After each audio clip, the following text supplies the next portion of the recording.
What's up, everybody, and welcome to Comics Icons. Now, JJ, what they call me, and today we got Fall of the House of X. Now, I know what some of y'all might be thinking. You probably thinking to yourselves, why am I picking this story up towards the end of the Fall of X? And valid points, but the fact of the matter is my channel started after Fall of X had already well begun, so we'll just have to go back and pick that up later, which I definitely will, because it has been an absolute iconic event. But I figure let's pick up here at the beginning of the end, when the X-Men finally get their plan together to get ready to fight back. So ladies and gentlemen, if y'all anything like me and can't wait to see how this thing goes down, Fall of the House of X, let's get it.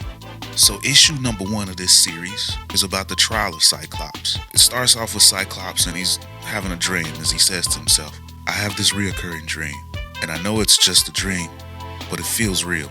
I'm being dragged into an angry town. I don't know what I did to deserve the hangman. Maybe deserves got nothing to do with it. Maybe it's just fate. I get to say my piece, but it matters not. The fix is in. The judge is someone I recognize, someone I thought I knew. But he throws me to the wolves.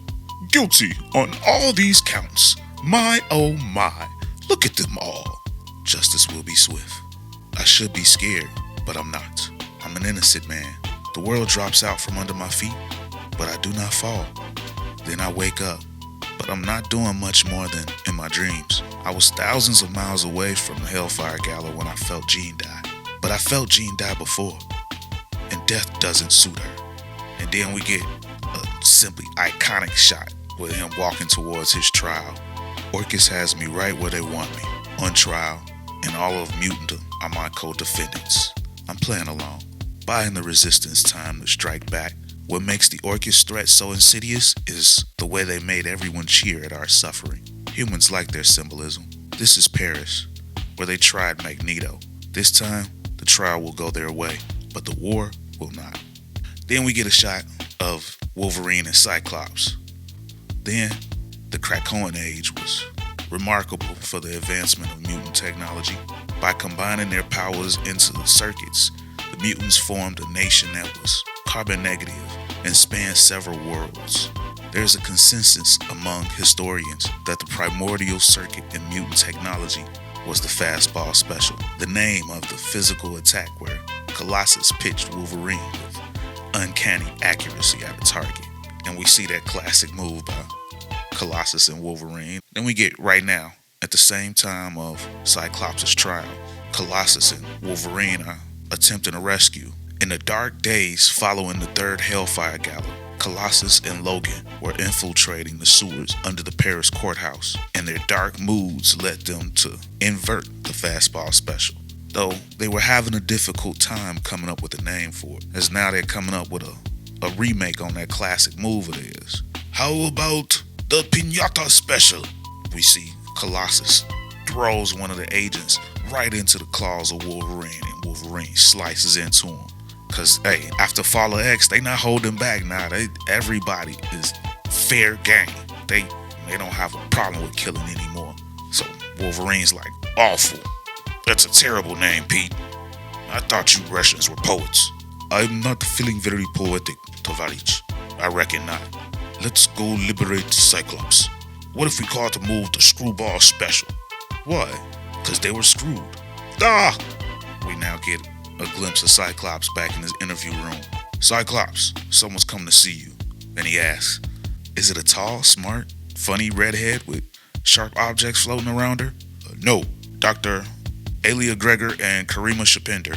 As Dr. Gregor and Omega Sentinel Karima Shapinder walks in the door. Scott Summers. Dr. Gregor, this might surprise you to hear, but you've been on my mind. Oh? Do tell.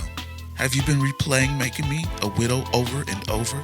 No, I have no memory of leading the assault on your mother mode. I've been thinking about the price of war. Some of us paid more than others, she says to him. I know, grief is a heavy set of chains. Don't you dare, she snaps back at him. Let me tell you, because of our sacrifice, the last human has died because of mutant aggression. I'm not having a hard time. Don't pretend to know me. Sorry. I thought I caught a whiff of bourbon on your morning coffee. So, if not to discuss the war, why are you here? And why is Omega Sentinel accompanying you? As Karima looks at the doc, I'm wondering the same thing, honestly. Then Doc's like, we're here because I wanted to see you, to tell you that I lost a battle and a husband, but I won the war. I think you came here for something else, Cyclops tells him. And what would that be? A human interaction with a man experiencing his own profound grief. And what happens after, when the last mutant is dead under your heels? And Doc's like, I'm not sure. I suppose mankind exhales and lives happily ever after? And Cyclops smiles. That a funny idea to you? Human happiness? And he's like, oh, a question wasn't for you, Dr. Gregor. So now Karima, she's like, we should go, Dr. Gregor. And Cyclops is needed back in court. So then we get the Green Lagoon back on Krakoa. And we get Professor Xavier, he's been there, and he's kind of prisoned himself there, feeling nothing but guilt and regret, because back at the Hellfire Gala, Orcus made him send everybody through a portal that he thought was taking him off world, but he lost that signal. He couldn't sense them anymore, so he figured all of the mutants were dead. He led them all to their slaughter. And he's just been sitting there punishing himself for the most part. But I guess now we get him ready to fight back, as he says to himself, no more, no more, no more, as he lets out a psychic blast. And then he mentally communicates with somebody. It's time. Then we see that it's Rasputin 4 that he's contacting. To me, my X-Man. This is Charles Xavier. I need you, Rasputin 4. She's in the middle of something. She's part of the rescue team to get Cyclops. She's floating right above them. But X, I am above the courthouse. I have a critical role in the rescue mission. And I know you've been trying to split your time between our work and the X-Men. I promise you, we can save them all, but only if you join me right now. You must trust me. We can fix everything. Very well. And she leaves. She takes off. And just then, that's when Wolverine is calling for her now. All right, Rasputin. Pete and I are in position. We're ready for you to phase Cyclops down to us. But she doesn't respond because she done dipped off on him. Rasputin? Then he sniffs around. Something's wrong, Pete, and we got company. Soldiers, cordite, something else, big and heavy, rumbling toward him. Boom! This explosion happens right in front of him. Oh, crud. Is that an electromagnet? They came through with an electromagnet tape and pins him against the wall. Yeah, and it's a hell of a strong one. Then one of the Orcus agents runs up with a flamethrower for humanity. Whoosh! And just starts to burn the skin off of Wolverine. And they start to laugh. Just the poof. Then one and only Nightcrawler bamps in. It would appear we've lost Rasputin 4. And then he kicks the shit out of all of these guards. And we must adapt our plan again. And perhaps launch the invasion of Earth, while Cyclops is still a prisoner. Unacceptable, says Colossus. I'll kill them all, Wolverine chimes in, half-seared. Then Colossus throws the tank through the wall. Let these Orcus cowards run, and tell all the murderers in red that anyone aligned with fascism will die squirming under my metal foot. Mein Freund, I fear that you... No more fear. From this moment on, they are the ones who will fear. Then, to war. Nightcrawler bamps, teleports him out of there. Then we go topside in the court where the lawyers addressing. And so not only have we proven beyond a reasonable doubt that mutants are a menace, but that they're an invasive foreign species. The secret rulers of Krakoa, the so-called Quiet Council, admitted as much when they stole Mars away and turned it into a home for mutantdom's wayward cousins. Cyclops admits he is the leader of the X-Men. All these crimes stem from his poisoned fruit. The prosecution rests, Your Honor. So the judge is like, well, then the defense may begin.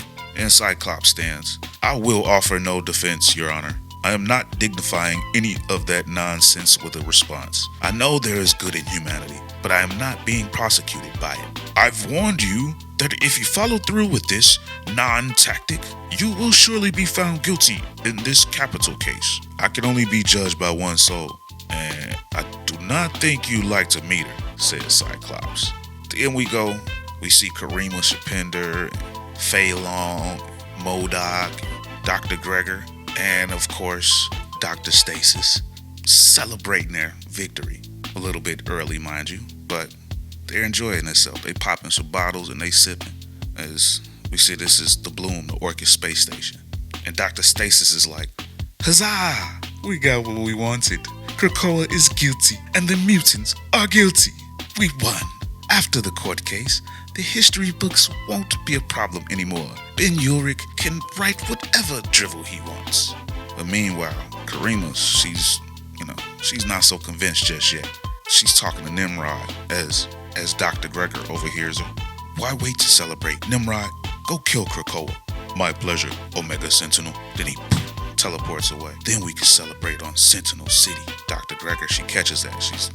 So meanwhile, we get Nimrod, who poofs over the quiet council chambers on Krakoa. And Nimrod's like, hey, you big dumb island. I wish I could say this won't hurt Krakoa. Remember, Krakoa is, well, you may or may not know, but Krakoa is a sentient island. It's a living island where the mutants have been living. So Nimrod's like, I wish I could say this won't hurt Krakoa, but I don't want to lie. And just then Krakoa spits amber all over, spits amber over Nimrod, which disables him. Nimrod's like, unit disabled. He got me. So then Krakoa gets up and he buries Nimrod deep. Nimrod Prime is disabled, and we got a runner. And the island just gets up and just foots it, jumps up out of there, jumps into the water and just starts swimming off. For months, the X-Men have had their backs to the wall. Mutants dead and scattered. Now a weakened and diminished Krakoa was running for its life. Krakoa was not just their living home. It was the promise of a mutant future, united by peaceful coexistence. But humanity didn't want coexistence. So then we go back and we get Dr. Gregor addressing pretty much the world via the Stark Sentinels. People of Earth, while you slept, the world changed. This is Dr. Alia Gregor of Orchis. We were lulled into a false sense of security because of a few good things that the mutants did. But they did not care for you and I. Krakoa has been proven to be an evasive alien species, and Orchis is pulling it from Earth's garden. The next few hours will be uncomfortable. We do not relish the threat of violence, but the tree of liberty is dry, and she thirsts for righteous vengeance. Krakoa will be eradicated, and the mutants who don't leave the planet peacefully will be liquidated. This is their final warning. And then we get Rogue and Gambit on the Bluebird with Shadowcat and the rest of the gang. Well, sugar, everything might have gone to hell, but at least we knocked Orchis' hoods off. But we didn't get Cyclops. And what happened to Rasputin 4? Shadowcat jumps in. A damn good question I would like answered. And what happened to Iron Man's big plan? Gambit asks. And Kitty Pryde's like, he's executing it now. We weren't ready for the invasion yet, but it's all falling apart. And to see what's going on with Iron Man, we're going to get into that when that comes up, but that's Iron Man 14 and 15. So we have to go now. We're over London. There are several gates I could use to rally the troops. You know, he's been working on a new suit, so we definitely got to check that out. I'll have Emma start the comms. Good luck, everybody. Wolverine's like, I'll see you on the other side, kiddo. Don't die out there. But yeah, then she goes intangible and drops down through the Bluebird. The survival of our people is in doubt. If we lose today, we lose it all. So, Kitty Pryde, she's rallying the resistance. We see her drop in on Tony Stark and Emma Frost. Game on, Mr. and Mrs. X. Then on planet Araco, it's time, Woofer. Be ready for Forge's fleet coming from deep space. They tell her, we're ready, Shadowcat. Then at the X Mansion, nice gun, Juggernaut. I smashed into one of Cable's armories. Go be unstoppable, big guy. And then in New York City is Emma Frost. Telepathically relays the message. Hello, darlings. If you can hear my beautiful voice in your head, then welcome to the Resistance. This is Emma Frost, and I'm touching so many beautiful mutant and human minds. Keep resisting. We might be fighting earlier than we would prefer, but I have the utmost confidence in your abilities. We will succeed. We must. The whole world is at stake, and we must be nothing less than fabulous. We're fighting off extinction, and in the hours to come, if your back is to the wall, then call me, and I will put my thumb on the scale. Help will be by your side. And Shadowcat, she goes to find Polaris on Island M. Polaris, it's time to... Oh no, She sees her costume on the ground. Lorna, we needed you. Where did you run off to? Then we see it's nowhere. On the far side of Jupiter with a decapitated celestial head and ancient evil lurks. The Brood are the most hated parasites in the universe. Not long ago, they fell under the control of a mutant named Brew. And then we see Brew as someone comes into the door. Jean? Is that you? I was beginning to worry you wouldn't come back far. Oh, it's you. You're the last person I expected to come out this way. And we see that it's Lorna, it's Polaris. This is where she went off to. Jean is dead, Brew. But those of us who live, we resist. Are you ready to go to war? Yes, Jean saved me. Jean saved these Brood. Then, to war. And we at war, ladies and gentlemen. But y'all know how it goes. That's the end of the issue. The Fall of the House of X, issue number 1. Trial of Cyclops. War is upon us, ladies and gentlemen.